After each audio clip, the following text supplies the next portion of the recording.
With the current event in progress, which cuts the stamina cost of Brand of Sin quest by half, I want to finally present my guide on how to defeat the Brand of Sin's quest for both Sloth and Deceit. As well, the recommended Liberator to take is between two, Templar Dragon or Eileen. If your team can defeat the stage on auto battle without problems, take Eileen for the extra drop rate. If you struggle with defeating the stage, take Templar Dragon to beat the stage. Let me begin with Brand of Sloth. The first 5 stages of Sloth feature the final boss being kikuri-hime and offer little difficulty honestly. If you have completed the story mode up to chapter 6, you can probably use the same team to reach stage 5. Either way, take demons with electricity skills in order to wipe out kikuri-hime. Now when it comes to stage 6 and beyond, this requires your team to be at the best shape.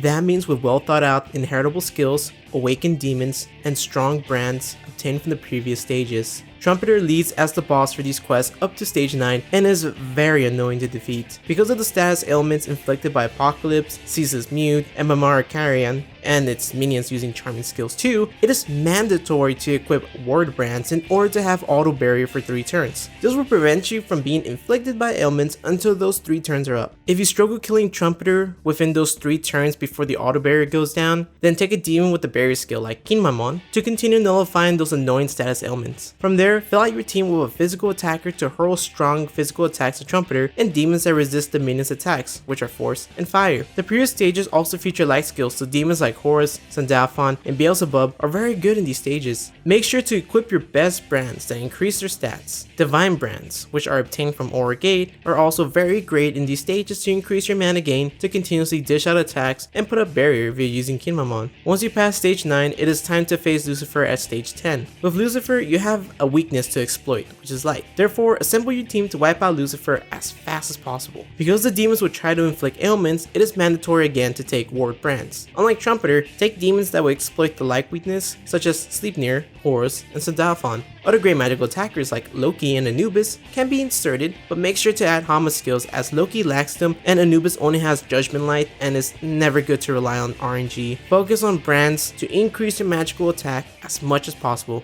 That way you can defeat Lucifer and obtain those high rarity brands. Next, Brand of Deceit is in my opinion easier than Sloth.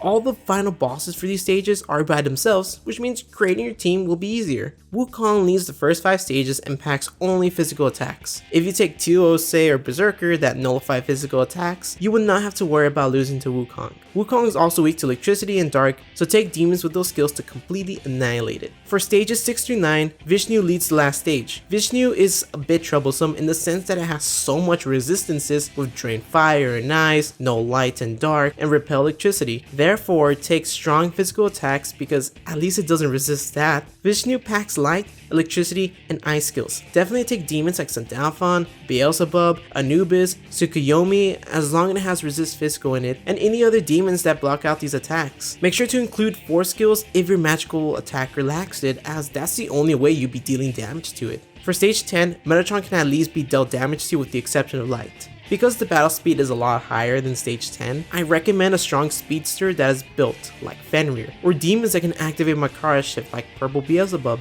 The focus for these stages is to whittle down Metatron as best as you can. Honestly, the first 2 stages are much harder than Metatron. I recommend taking a strong bulky healer like Horus or Pazuzu with its ice weakness patched in order to keep the team alive. Other demons to use to clear out these waves are Tio Osei for null physical to prevent Hanuman from continuously harassing your team, Anubis to strike Metatron's only lacking resistance and wipe out Horus in the first 2 stages, and Yellow Sandalphon for Samarikarm in case things get nasty and give it a Moodle skill to properly do damage. For your brands, it is ideal to take brands to increase your magical or physical stats. Depending on the demon, divine brands are great for the extra NP gain to continuously attack with your magical attacks, and speed brands for your speedster demon in order to maximize your battle speed. That is the gist of both series of brand quests. When it comes to auto questing, I believe farming stages 7, 8, or 9 are ideal depending on how strong your auto farming team is. Stage 10 is never ideal to farm because of how long it takes to defeat the boss of auto battle. If you do not mind the long battles, you can definitely put your game to auto farm and go to sleep.